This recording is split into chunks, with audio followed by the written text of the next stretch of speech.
Through this course, I've shown you the ins and outs of WordPress.com, talking about how to set up a WordPress.com blog, how to configure that blog, how to publish content, publish images, get interactive with other blogs, talk to other people, and share content on the internet.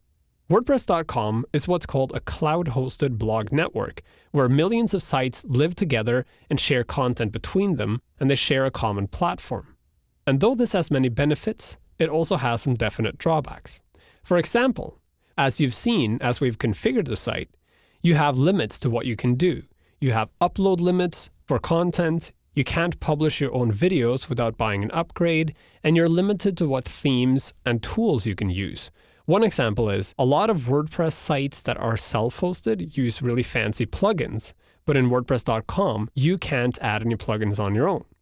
So if you really want to get advanced with a WordPress site and you want to change the design to something you designed yourself, or you want to add custom functionality through plugins, or even add your own videos or do other types of advanced things, you really can't do that within WordPress.com. In addition, WordPress.com has limits on what you can add to the site. You can't add things like Google AdSense because that's being blocked by WordPress.com.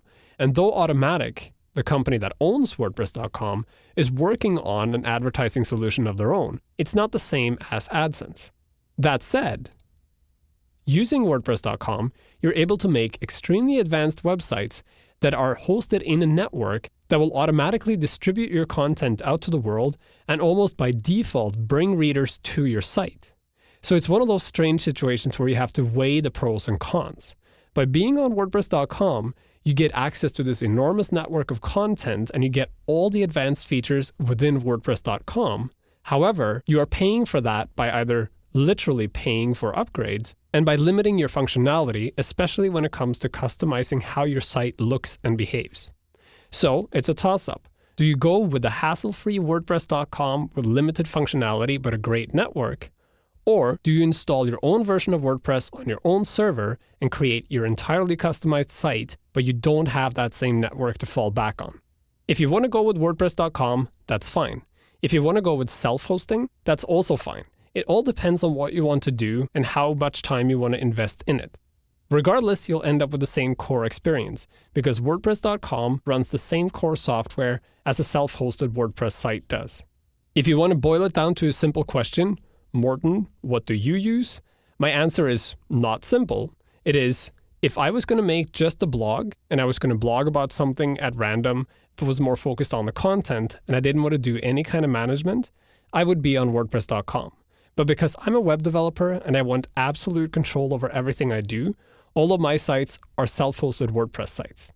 That doesn't mean one is better than the other. It just means that they're different. And in my case, I lean towards the self-hosting option. What you choose is entirely up to you. And there's one more thing that I have to add to that.